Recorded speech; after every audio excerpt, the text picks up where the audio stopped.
un 60% más o menos de hemocultivos positivos, pero nos quedamos con ese otro 40% que no sabemos qué germen es. Entonces, también se define la sepsis como la respuesta desregulada del huésped a la infección y que esto puede llevar a una disfunción orgánica potencialmente mortal. Entonces, teniendo estos diagnósticos, vamos a hablar de algunos criterios que nos habla la Organización Mundial de la Salud, ¿no? Podemos encontrar de repente problemas a nivel neurológico, respiratorio, cardíaco, gastrointestinal, dermatológico, etcétera, ¿no? Y por ende, el cuadro clínico va a ser muy multivariado, diremos, ¿no? En algunos niños puede haber convulsiones, puede haber disminución de la actividad, dificultad respiratoria, ¿no? Llenado capilar lento, ictericia, succión pobre, no pústulas, eritemas, edema. Entonces, podemos tener signos y síntomas clínicos totalmente variados e inespecíficos, diría. ¿Cómo se clasifica? Hay diferentes formas de clasificar. Esta es una de las que más nos ayudan también para ver a quiénes vamos a dar tratamiento antibiótico y a quiénes no. La sepsis probada es la más simple de repente de determinar. Es aquella que tiene cultivo positivo o que tiene una reacción de cadena de polimerasa positiva con signos clínicos de infección.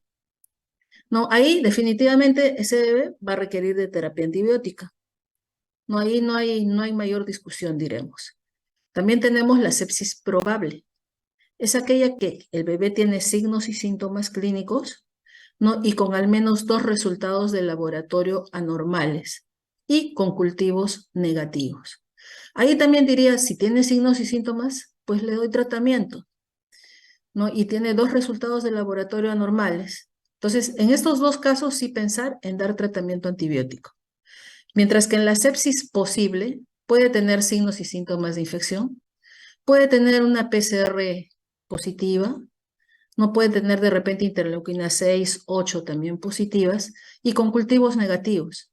Pero como sabemos que solo los signos y síntomas son inespecíficos y que estos reactantes de fase aguda de la inflamación de las cuales estamos hablando, como el PCR y el 6, 8, qué sé yo, también son inespecíficos para ayudarnos en el diagnóstico de sepsis, entonces decimos, no, es una posible sepsis, mejor lo observo y de acuerdo a la evolución clínica veré si realmente es una probable o una comprobada, o de repente mi bebé no tiene nada. Y evidentemente la última, que es la sepsis descartada, donde no hay síntomas, ¿no? Resultados de laboratorio normales, cultivos negativos, ahí definitivamente le puedo dar de alta a mi bebé. Pero también la sepsis se clasifica en sepsis precoz y en sepsis tardía. Hablamos de sepsis precoz, aquella que se presenta en los primeros 3 días de vida. Evidentemente la transmisión va a ser vertical, o sea, de gérmenes del canal vaginal de la madre, ¿no? que infectan al bebé. Es bien raro la presencia de meningoencefalitis en estos casos, ¿no? La mortalidad sí es todavía alta, 40-58%. Se presentan casi inmediatamente después del nacimiento y generalmente las bacterias que encontramos son los gram negativos, el estreptococo del grupo B, la listeria. Mientras que la sepsis tardía es la que se presenta después del 3er día de vida, no, generalmente puede ser por gérmenes adquiridos en la comunidad si es que está en su casa o gérmenes intrahospitalarios. Su presentación es más insidiosa, pero sí estos pueden hacer con mayor facilidad una meningoencefalitis, hasta en un 30%. La mortalidad está entre el 1 al 15% y los gérmenes más comprometidos son aquellos de la comunidad, que podría ser de repente una Escherichia coli, podría ser un estafilococo de repente aureus, qué sé yo. Y si son gérmenes intrahospitalarios, tenemos que pensar siempre en aquellos que prevalecen de acuerdo al mapa microbiológico de cada hospital. Por decir, en el hospital el germen más común es el estafilococo aulasa negativo. Entonces, ¿cómo va yendo esta sepsis de acuerdo a las bacterias en América Latina? Como ahí ven, en primer lugar está la Klebsiella, si hablamos de sepsis, seguido del Staphylococcus aureus, de Escherichia coli, seguido de Pseudomonas, y de los estafilococos del grupo B. Y si nosotros buscamos la literatura en relación a esto, vamos a ver que, por decir, la población en Estados Unidos, el germen principal va a ser el estreptococo grupo B, que es el que más aíslan y el que más tratan también y al que más importancia le dan. Mientras que yo no sé qué pasa en Latinoamérica. El estreptococo grupo B casi no lo aislamos y no nos trae mayor problema. También podríamos clasificarla de otra forma, ¿no? La sepsis de transmisión vertical y la de transmisión horizontal o nosocomial, que sería lo mismo de repente que la temprana y la tardía, sí, porque si hablamos de la vertical, va a ser infecciones causadas por gérmenes del canal genital materno, ¿no? Que van a contaminar al feto por vía ascendente, ya sea de repente una ruptura prematura de membranas, o también por contacto directo con el feto con secreciones contaminadas al pasar por el canal del parto durante este parto. Mientras que la sepsis de transmisión horizontal no son infecciones causadas por gérmenes localizados, puede ser de repente en cada servicio de neonatología, que van a colonizar al neonato a través del personal sanitario, principalmente las manos contaminadas, por eso es que insistimos mucho en el lavado de manos, ¿no? O también por material de diagnóstico o tratamiento contaminados, como pueden ser estetoscopios, termómetros, ondas, etc. Si hablamos de incidencia, miren, en general la incidencia de una sepsis a nivel mundial está en 1 a 10 por cada 1000 nacidos vivos. Es poquito, ¿no? En Estados Unidos, por decir, es de 0,7 a 1, y principalmente en menores de 1500 gramos. En mayores de 1500 ya ni siquiera tienen esa incidencia. En Brasil llega hasta 1,4 por 1000. En Chile, 1 por 1000. ¿No? Si hablamos de América Latina y el Caribe, todavía lo tenemos un poco más alto, entre 3,5 y 8,9 por cada 1000 nacidos vivos. Y si hablamos en el Perú, solamente hasta ahora encontramos 3 estudios ya publicados de años muy anteriores, diríamos, de los años 2000, máximo 2010, no, el 2015, por decir, la Cayetano hace un estudio y tiene una incidencia de 2,5 casos por 1000. En el 2016 de 2,1 casos por 1000, llegando al 2017 de 1,9 casos por 1000. El 2017 también hay un estudio de la Universidad de Villarreal en el Hospital 2 de Mayo, si mal no recuerdo, donde hablan de una incidencia de 2,91 casos por 1000. Y hay 3 estudios de San Marcos donde sí la incidencia es mucho más alta en relación a los otros estudios, sean de Cayetano o Villarreal. ¿Qué factores de riesgo hay? Los mismos de repente que para bronconeumonías, los mismos incluso y bastante parecidos a los de trastornos metabólicos, etc. Dentro de los maternos debemos recordar principalmente las rupturas prematuras de membranas de más de 18 horas, las corioamnionitis o mal llamada corioamnionitis, porque ahora ustedes saben que se llama la triple I. No puede ser un líquido amniótico fétido, la fiebre materna durante el parto de más de 38 grados, infecciones del tracto urinario no tratados, especialmente en el tercer trimestre. No puede ser también un trabajo de parto prematuro, taquicardias fetales inexplicables, etc. Y dentro de las neonatales, siempre la prematuridad va a estar como causa específica, como factor de riesgo en una de las primeras causas. El RCIU, la depresión al nacer, dificultades respiratorias, maniobras inclusive de reanimación si no son asépticas, pueden llevarnos también a problemas de contaminación y por ende infección, intubaciones prolongadas, anomalías congénitas en nuestros neonatos. Dentro de los factores de riesgo nosocomiales, para recordar un poquito la sepsis tardía, está, miren, el hacinamiento. Cuando hay mucha demanda, lamentablemente hay hacinamiento en las unidades neonatales.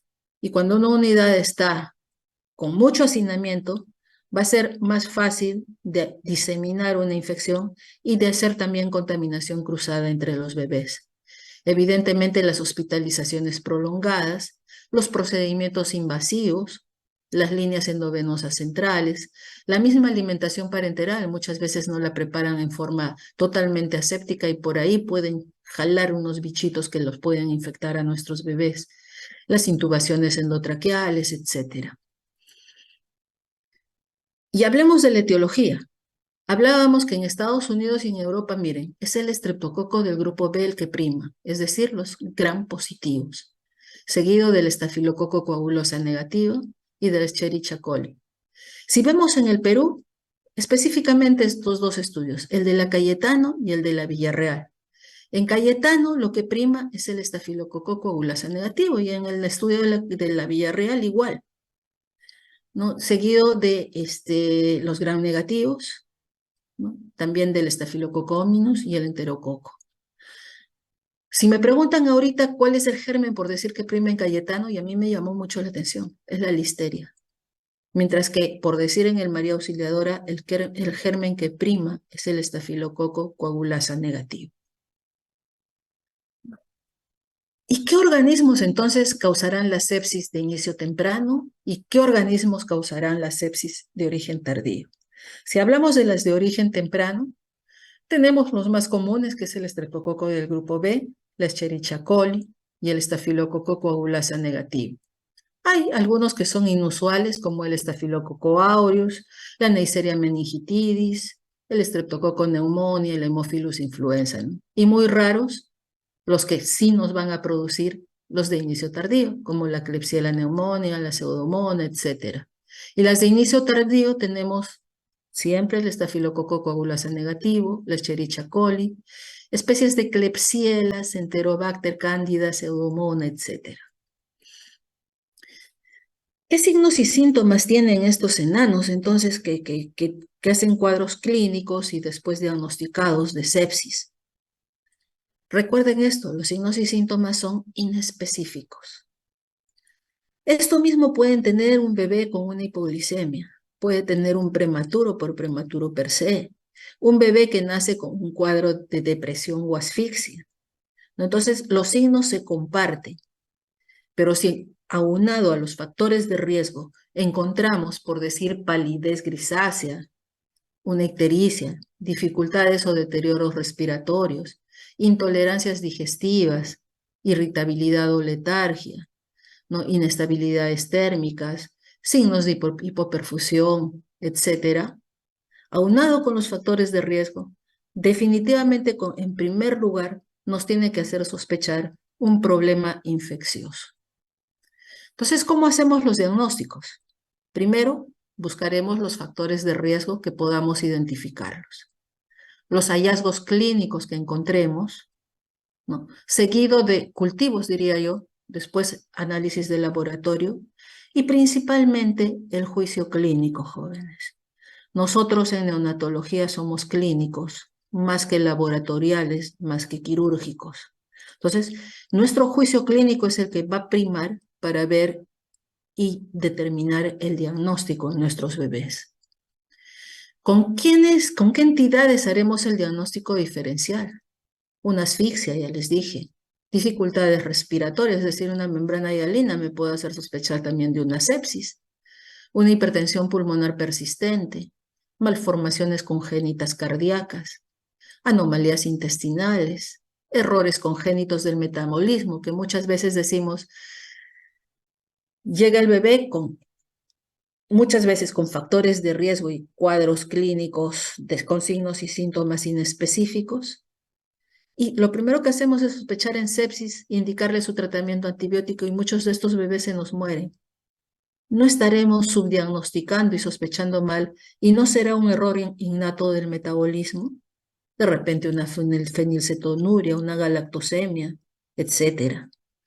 ¿No? Entonces, en el Perú todavía estamos muy rudimentarios en ese tipo de diagnósticos. Podría ser también un bebé con hipoglicemia, ¿no? Que hay que hacer como diagnóstico diferencial con la sepsis. También los cuadros de deshidratación u otras infecciones connatales crónicas, como son el toxoplasma, citomegalovirus, herpes, qué sé yo. Entonces, ¿qué análisis de laboratorio pedir? Hay muchos La mayoría de análisis de laboratorio, yo diría el 99.9%, no me hacen diagnóstico de sepsis, ¿no? Tenemos, miren, una variación grande en el recuento de leucocitos, ya que los valores normales que encontramos en los bebés están entre 5.000 y hasta 35.000 al nacimiento. Cuando van pasando los días, va bajando esta cantidad, diremos, ya no hablaremos de 35.000, sino de 30.000. Todo esto nos hará sospechar nada más, pero ninguno nos hace diagnóstico. El índice de neutrófilos totales entre inmaduros, ¿no?, que es mayor de 0.2, también nos hace sospechar, pero no nos hace diagnosticar. Una neutropenia o neutrofilia tiene un valor predictivo positivo más alto que de repente una leucopenia o leucocitosis. Ojo. Las trombocitopenias, especialmente las menores de 100.000, también nos van a hacer sospechar de problemas infecciosos. Y evidentemente ya, pues si en sangre encontramos granulaciones tóxicas o vacuolizaciones, ahí sí debemos sospechar mucho más todavía en problemas infecciosos. Entonces dijimos que el gol estándar de una sepsis era el hemocultivo positivo. Todavía la literatura recomienda tomar 2 muestras de hemocultivo de sitios diferentes, con un intervalo de 30 minutos entre uno y otro. Y basta tener uno de ellos positivo para hacer diagnóstico de sepsis. ¿En quiénes hacer líquido cefalorraquídeo? En todo recién nacido que tenga diagnóstico de sepsis o gran sospecha de sepsis. Evidentemente, antes de hacerle la punción, habrá que controlar la glucosa para después comparar con la glucosa del líquido cefalorraquídeo, que debe ser 1/3 de ella o la mitad de la glicemia, ¿no? Presencia de glóbulos rojos en la sangre, en el líquido cefalorraquídeo, perdón, pueden indicarnos, de repente fue una punción traumática y no me va a indicar mayor cosa. O de repente me puede indicar glóbulos, hemorragia intracraneal si encontramos crenocitos, o sea, glóbulos rojos muertitos. El examen de orina no tiene ningún valor en la sepsis neonatal precoz, más sí en la sepsis tardía. Entonces, no se debe solicitar un examen de orina en las primeras 72 horas de vida, salvo que mi bebé esté muy séptico y tenga una malformación del tracto urinario. Y lo ideal es obtener la muestra de orina por punción vesical o colocándole una sondita vesical, no en bolsa colectora, porque ésta se puede contaminar. Entonces, ¿qué es lo que nos interesa? Maximizar mejor el rendimiento de estos hemocultivos. Se deben sacar volúmenes adecuados para el hemocultivo que tenemos. Se dice que como mínimo se debe extraer 1 ml de sangre para el hemocultivo, que esto me va a ayudar a obtener siquiera de 1 a 1.000 unidades formadoras de colonias en este hemocultivo positivo. Evidentemente, habrá que tener una interpretación muy cautelosa cuando tengo un hemocultivo positivo, pero de muestras obtenidas de sitios no estériles, no limpiaron de repente bien la piel, qué sé yo, y nos sale por ahí, se me ocurre un estafilococo epidermidis, que es de repente de la piel de aquel que tomó la muestra. Entonces, para tomar estas muestras, tenemos que tener todas las medidas asépticas posibles para evitar justamente estas contaminaciones. Entonces, habrá que evitar de tratar colonizaciones versus infecciones reales. Y como todavía se está viendo, es siquiera 2 cultivos con 30 minutos de intervalo. ¿Qué se sabe de los reactantes de fase aguda? Que el que más usamos, o usábamos, mejor dicho, es la proteína C reactiva. Se sabe que esta es muy buena, pero es muy buena para descartar la sepsis, más que para tratarla. Si yo tengo 2 PCRs negativos, quiere decir que mi bebé no tiene sepsis. Pero si sale positivo, no quiere decir que tenga sepsis, sino que simplemente tiene un problema inflamatorio agudo. ¿no? Ya que su valor predictivo positivo es bajo, llega máximo al 50%, mientras que el negativo llega hasta un 99%. La procalcitonina, me pueden decir, sí, es un buen reactante de fase aguda, pero es más útil en sepsis tardía que en sepsis precoz, ¿no? Una temporada se hacía en sepsis precoz en las primeras horas de vida, porque esto sí se puede tomar antes que el PCR. El PCR tengo que esperar entre 6 a 12 horas para poderlo hacer, ¿no? Pero ya hay muchos artículos ahora, jóvenes, y eso también aclararles, de que ya la mayoría no está tomando reactantes de fase aguda para hacer un descarte o un diagnóstico de sepsis, ¿no? Justamente porque sus valores predictivos positivos son bajos. Entonces, a manera de resumen, vamos a ver qué análisis de laboratorio.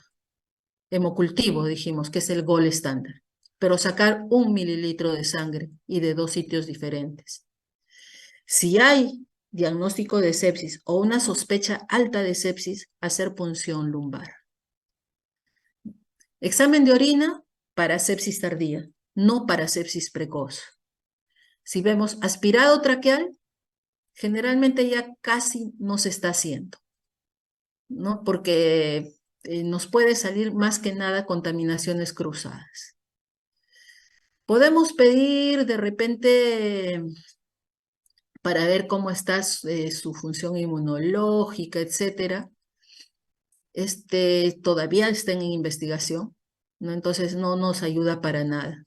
Hablábamos de la neutropenia, de la neutrofilia, pero esto después de las 12 horas de vida. Y la neutropenia es el mejor predictor para sepsis que la leucocitosis, como les decía.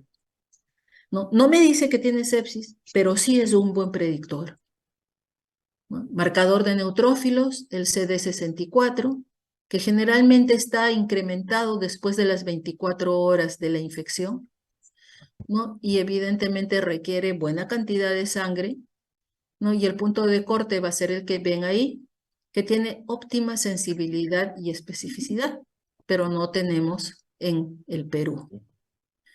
¿Me pueden decir la trombocitopenia? El hallazgo es tardío. Generalmente trombocitopenia se encuentra después de las 72 horas de vida, del inicio, perdón, no de vida, sino del inicio de las manifestaciones clínicas. Y no me prueba mayor cosa, sino simplemente está más asociada a infecciones por hongos.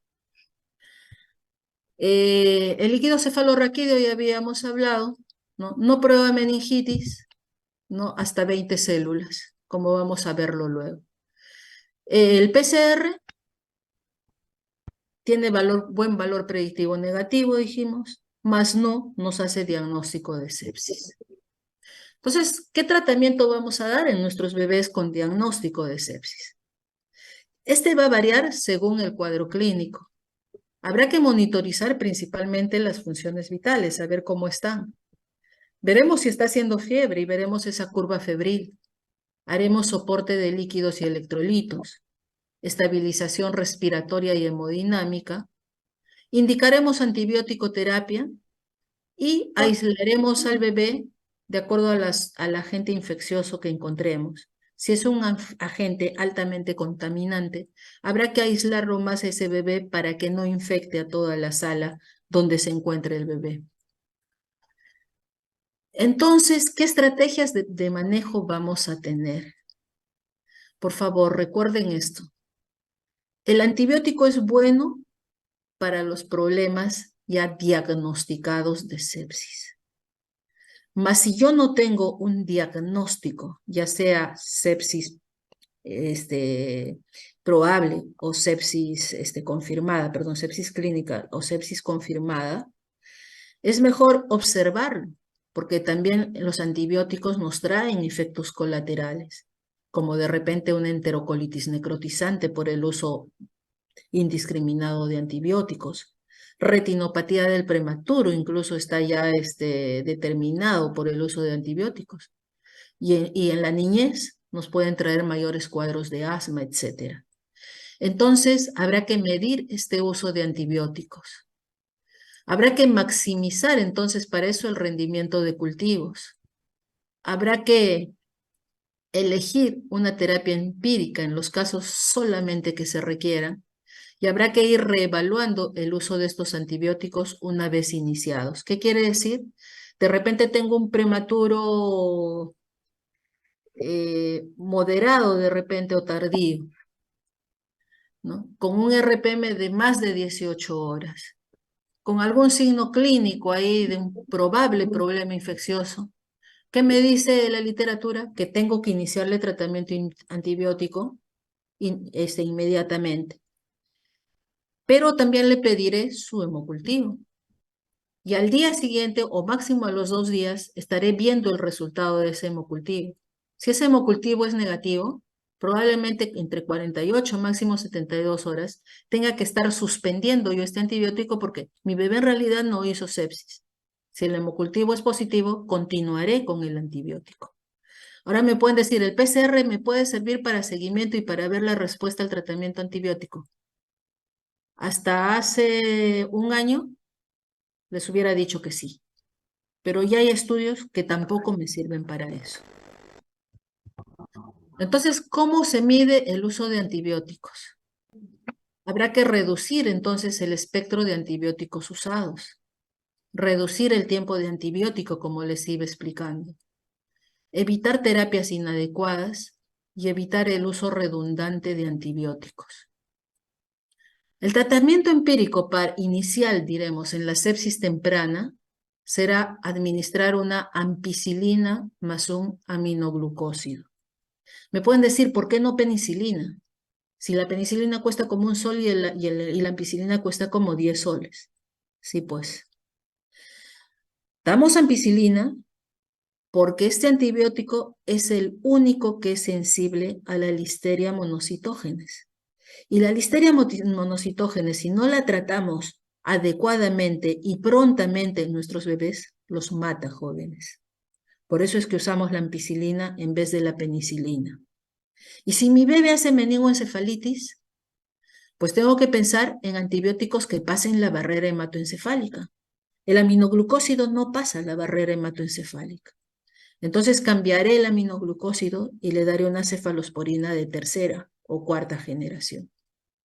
En sepsis tardías trataremos de acuerdo al agente infeccioso. Si es un estafilococo, de repente puedo empezar con una oxacilina con un aminoglucósido. Si no hay mejoría, de repente puedo darle clinda con amino o banco con cefalosporina de tercera generación. Y en casos ya graves, donde encuentro yo resistencia bacteriana, puedo llegar incluso a dar una anfotericina beta-B-liposomal o también un carbapenén. Nosotros usábamos más antes, creo, ha bajado, el famoso meropenén.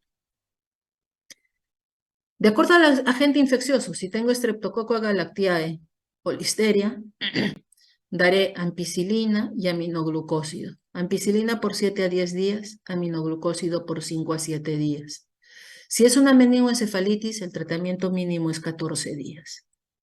Si es un gran negativo, por ejemplo, de repente una Escherichia coli, en sepsis tendré que dar tratamiento para 14 días. Y si es una meningoencefalitis, por 21 días. Si es una osteomielitis, como mínimo también 21 días, probablemente más, igual que en una endocarditis, que muchas veces se da hasta 3 meses de terapia antibiótica. Si es un hongo, como mínimo 21 días. Acá tienen diferentes combinaciones de acuerdo al tipo de sepsis que tenemos para que lo vayan revisando, ¿no? ¿Y cuál será el pronóstico en la sepsis temprana? Si tenemos diagnóstico de sepsis y le damos tratamiento precoz a nuestro bebé, la mayoría se van a recuperar y no van a tener complicaciones a largo plazo. La tasa de mortalidad es de aproximadamente 3%, pero esta aumenta cuanto más chiquito es el bebé, aumentando hasta un 16% en los muy bajos pesos. ¿Qué quiere decir? Entre los menores de 1.500 gramos. Evidentemente, la sepsis temprana es un factor de riesgo para el deterioro del desarrollo neurológico a largo plazo. principalmente en los prematuros. Entonces, ¿qué tenemos que hacer en los bebés que han hecho sepsis al nacer en estos prematuros? Habrá que considerarlos recién nacidos de alto riesgo y hacerles seguimiento como mínimo hasta los 5 años para ver cómo va yendo ese neurodesarrollo y también su crecimiento somático.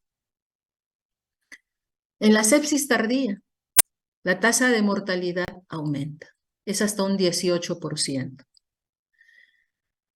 Si es por gram positivos, la mortalidad va a ser mayor que en los gram negativos.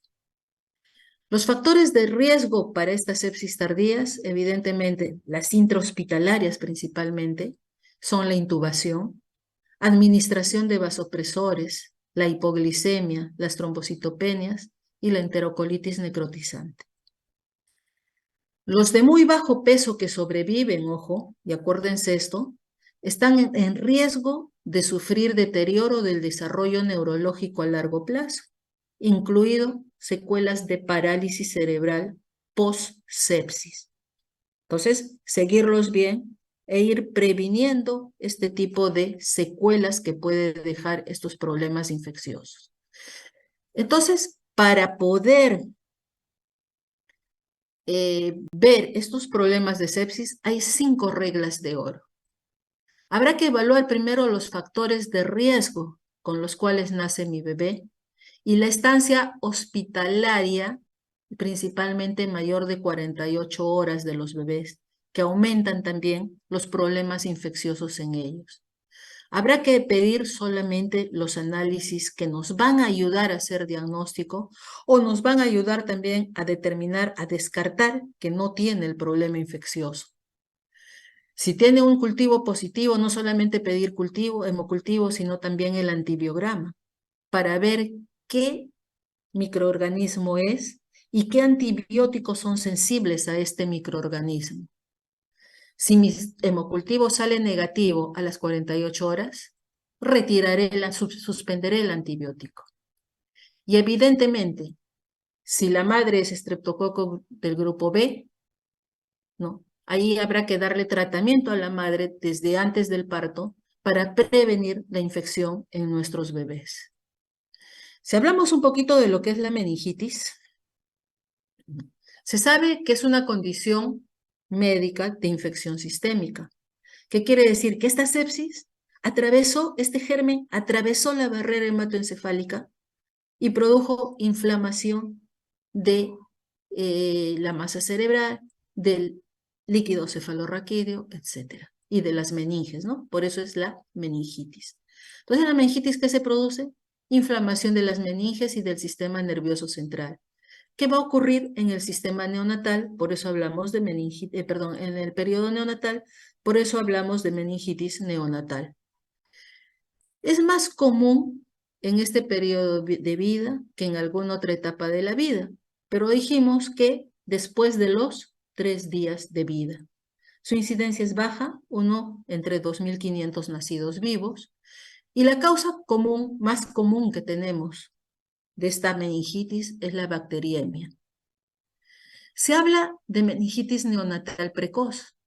¿Qué bacterias serán? Las que están en el canal del parto, ¿no? Antes o durante el parto se puede contaminar con estas, siendo el estreptococo del grupo B, la Escherichia coli, repetimos nuevamente, Listeria monocytogenes, enterobacterias gram negativas.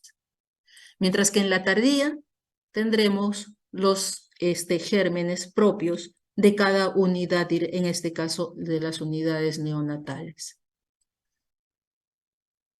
Los signos y síntomas son inespecíficos. Y yo les diría, ¿no? ¿Va a ser fontanela bombada mi bebé? ¿Va a ser opistótonos mi bebé que tiene una meningitis neonatal? No, jóvenes. La mayoría no lo hace. ¿Por qué? Porque esa calota craneana también es elástica. Y cuando hay hipertensión endocrinana, ¿qué va a hacer? Se va a ir abriendo esa calota y no va a dar entonces los signos de abombamiento de fontanelas, no va a dar los signos de opistótonos, nada de eso que se ve en los niños ya más grandes. El signo principal, diría yo, que pueden producir son las convulsiones, la fiebre, apneas, distensiones abdominales, puede estar mi bebé irritable o con cianosis, o presentando vómitos o diarreas, desviación de la mirada, etc. ¿Cómo se produce esta meningitis? Cuando hay una siembra hemática o directa, no se va a producir una respuesta inflamatoria por citoquinas que va a llevar al aumento de la permeabilidad de la barrera hematoencefálica. Si esa barrera hematoencefálica está inflamada y está más permeable, ¿qué va a pasar?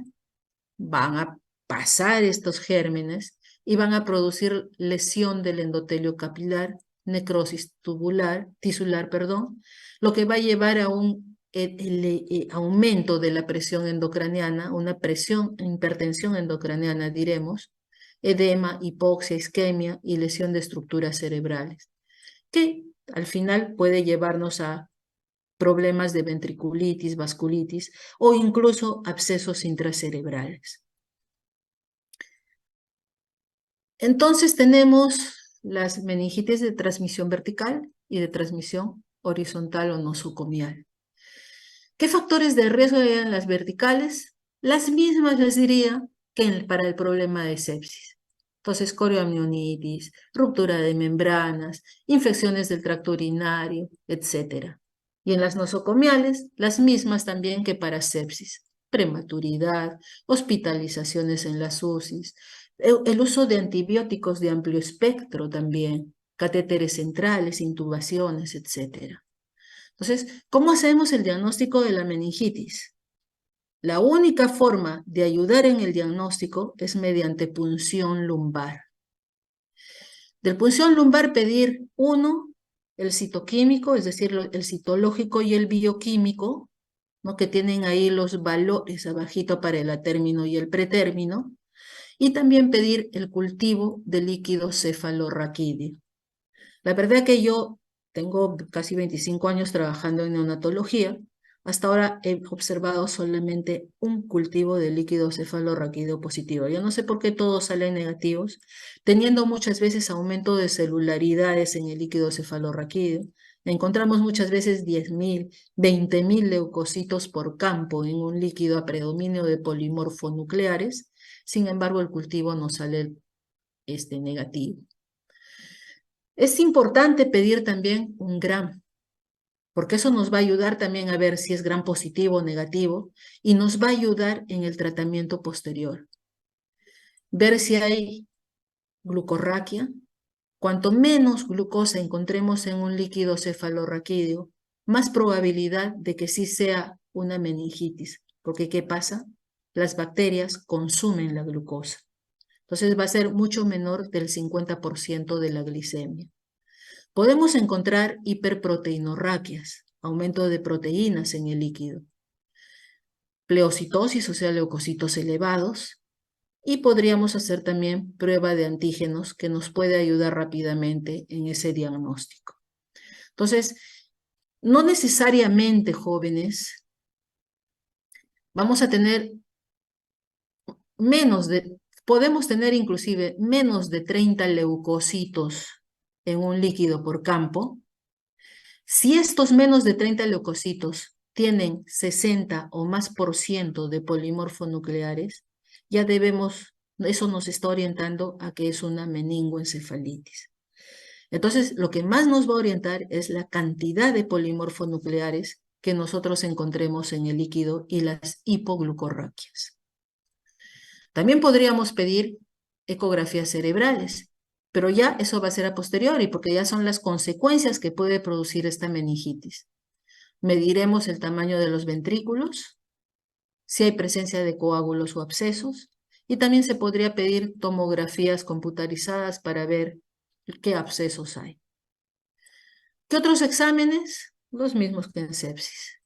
Hemograma completo, que evidentemente va a estar alterado por el problema infeccioso, pero no me va a decir que es una sepsis, por decir, ¿no? Reactantes de fase aguda, PCR, que nos, entre comillas, ayudar principalmente a descartar más que hacer el diagnóstico.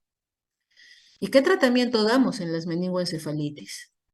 Debemos cubrir inicialmente, mientras no tengamos el resultado del Gram, cubrir para Gram positivos y para Gram negativos.